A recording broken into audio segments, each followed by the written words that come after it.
ये आपका इल्जाम गलत है कि मैं ऑफिस में नहीं आता। आप मुझे जब किसी काम से बुलाए मैं आने को तैयार हूँ, लेकिन जबरदस्ती मत बुलाइए। कुछ काम हो तो जरूर बुलाइए। मेरे जिम्मे पूरा महाराष्ट्र है, मैं बिजनेस भी करता हूँ, इस जगह का एमएलए भी हूँ। एमएलए में वहां नहीं जाऊंगा तो लोग कहेंगे भाई पानी नहीं आ रहा है, कहीं गटर बह रहा है, कहीं कुछ काम है। तो बहुत काम है। आप समझिए कि जितना घंटा मिलता है अल्लाह पाक 4-5 घंटा और कहीं से दे देने तो काम होगा पूरा, वरना काम पूरा होता नहीं। ये हालत रहती है। तो मैं आप सब लोगों का बहुत शुक्रिया अदा करता हूं। आप सब यहाँ बड़ी ताकत में आए हैं। देखिए ऐसा है कि आज बातें चल रही है कि इलेक्शन आने वाला एमएलए का कि मुसलमानों को टिकट मिलना चाहिए। कहां से मिलना चाहिए? जहां मुसलमान चुन के आए वही मिलना चाहिए, बाहर से नहीं मिलना चाहिए? कितनी सीटें ऐसी जहां मुसलमान चुन के आ सकता है? मैं सोचता इन्हीं गिनी सीटें ऐसी हैं जहां पे मुस्लिम अपनी ताकत पर चुन के आ सकता है। और आज हालत देश में यह है कि मुसलमानों को दूसरे लोग वोट देने को तैयार नहीं है। हम अनटचेबल हो गए। हम जो है इस मुल्क में रहकर हमारे साथ इतना ज्यादा ज्यादती की जा रही है हमारे साथ कि हमें गैर मुस्लिमों के बीच में ऐसा बदनाम कर दिया गया है कि गैर मुस्लिम हमसे नफरत करने लगे हैं। ये सच्चाई है। अगर मैं पूछूं क्या किसी ने नाम ले लिया, अगर औरंगजेब रहमतुल्लाह अलैह का नाम ले लिया तो उसमें मुकदमा हो जा रहा है। अब समझिए कि अंग्रेज जब इस मुल्क में आया था तो क्यों आया था? सोने की चिड़िया थी हिंदुस्तान, आज तो कागज की चिड़िया भी नहीं। सबके घरों में सोना था। देश का एक्सपोर्ट बहुत ज्यादा था। हमारा जो है जीडीपी 27% था, आज 3% है, 4%। ये हालत मुल्क के हैं। लेकिन अगर मुसलमानों का नाम कहने देंगे ना तो इस मुल्क के अंदर हमारे साथ जुल्म ज्यादती होगी। रोजाना कहीं न कहीं हुजूर सल्लल्लाहु अलैहि वसल्लम के खिलाफ, कुरान शरीफ के खिलाफ, मस्जिदों के ऊपर हमले हो रहा है, लेकिन सरकार कुछ नहीं कर रही। कहते हैं कि जब तक हम अपनी ताकत नहीं बनाएंगे हमारे कोई उनको पूछने वाला नहीं होगा। और ताकत असेंबली में होना चाहिए। असेंबली में सर गिनने वाला होना चाहिए। हम असेंबली में खड़े होकर भाषण बहुत कर दें, लेकिन हमारी बात तो मानी नहीं जाएगी। मानी बात उस वक्त जाएगी जब मेरे पास इतना सर गिनाने को होगा कि मैं सरकार की बिल को वापस कर दूं, सरकार के कानून को बनने नहीं दूं। जो माशाल्लाह हो गया 10 साल में एक भी बिल वापस नहीं गया था मोदी जी का। बहुत घमंड था, बहुत गरूर था। अल्हम्दुलिल्लाह गरूर टूट गया उनका। और ये क्रेडिट किसको जाती है? मैं सबसे ज्यादा ये क्रेडिट मुसलमानों को जाती है। उलमाए कराम, बड़े बड़े एनजीओ, पढ़े लिखे लोग सब इकट्ठा हो गए कि भाई ये जो मुसलमानों के पीछे लगे हैं, जो रोजाना इस्लाम के खिलाफ, मुसलमानों के खिलाफ गंडा कर रहे हैं, अब की बार इनको बैठने नहीं देना है। अल्हम्दुलिल्लाह आप कामयाब हो गए। सबसे बड़ी कामयाबी आपकी यही है कि ये बिल अगर 400 पार हो गया होता है ना, ये बिल पास हो जाता है। 400 पार नहीं बल्कि 300 240 पर अटक गए तो ये क्रेडिट आप हो जाती है। मुमरा भी मुस्लिम डोमिनेटिंग सीट है। मुमरा से क्या हम नहीं एमएलए बन सकते? हमारा नहीं बन सकता? हमारे लोग चुन के नहीं आ सकते? तो हम अगर सब चीजें छोड़ते जाएं इसी तरह से, हम लड़े कहां से?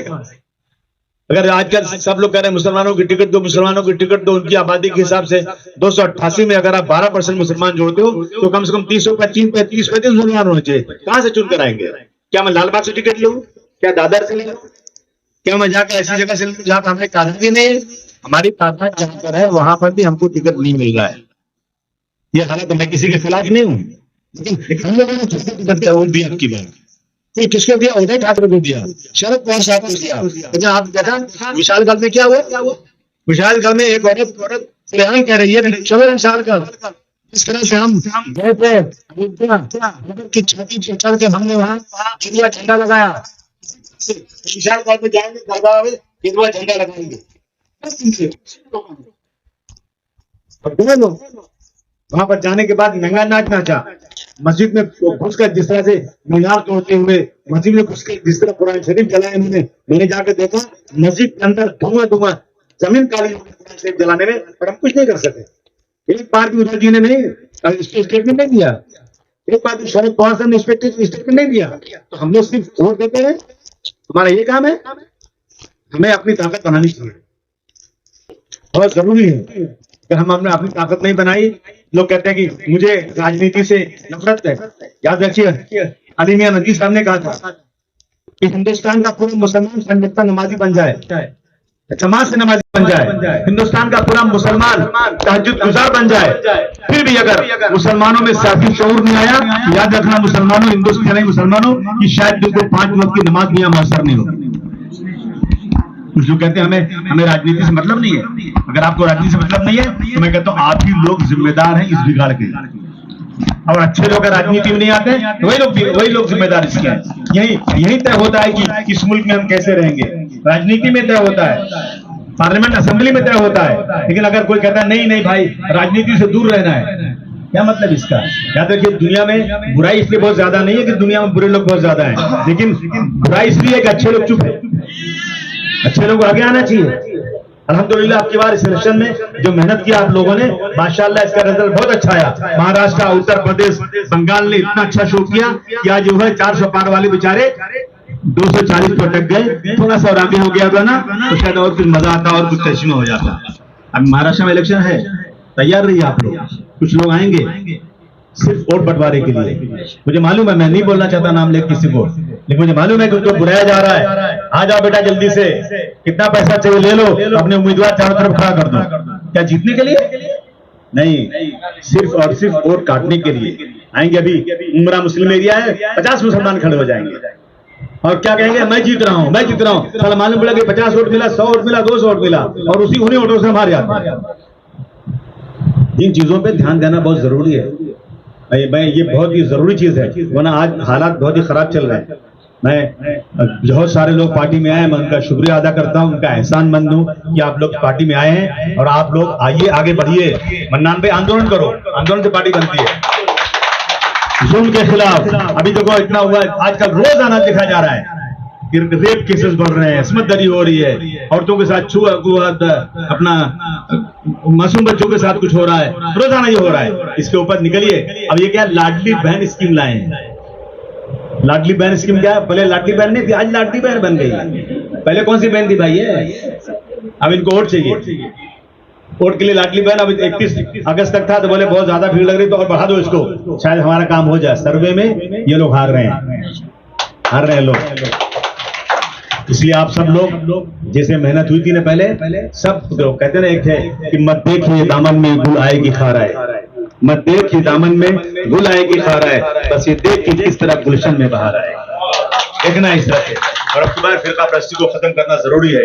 किसी का भी घर तोड़ देना, किसी का भी किसी बहाने से कुछ कर देना, इस तरह से कितने शॉपिंग मॉल तोड़े जा रहे हैं। क्या ये? अगर किसी आदमी ने गलती भी किया है तो उसके बच्चे, उसकी बीवी, उसका घर, सबको आप बेघर कर देंगे। ये हो रहा है। कानून नाम कोई चीज नहीं। क्या कहीं भी ये ऐसा प्रोविजन है क्या कानून के अंदर, हमारे कॉन्स्टिट्यूशन के अंदर, कि किसी ने गुनाह किया तो उसका घर तोड़ दो? ये क्या तरीका है? ये रोज हो रहा है। बगैर किसी प्रूफ के, बगैर किसी एविडेंस के आपने फटाफट सबके घर तोड़ना शुरू कर दिया। इनके खिलाफ सबको खड़ा होना चाहिए, एक एक आदमी को खड़ा होना चाहिए। और इस मुल्क की जो सभ्यता है, इस मुल्क को बचाना बहुत ही जरूरी है, वरना आने वाला दिन बहुत खराब है। अल्हम्दुलिल्लाह बहुत खुशी है इस पार्लियामेंट इलेक्शन ने बहुत अच्छा काम किया, लेकिन आने वाले दिनों में इंशाअल्लाह असेंबली में भी ऐसा कुछ हो जाएगा तो इनसे छुटकारा करना है आप लोगों को। आपका बहुत बहुत शुक्रिया करना चाहता हूँ। बहुत बहुत शुक्रिया। खुदा हाफिज़।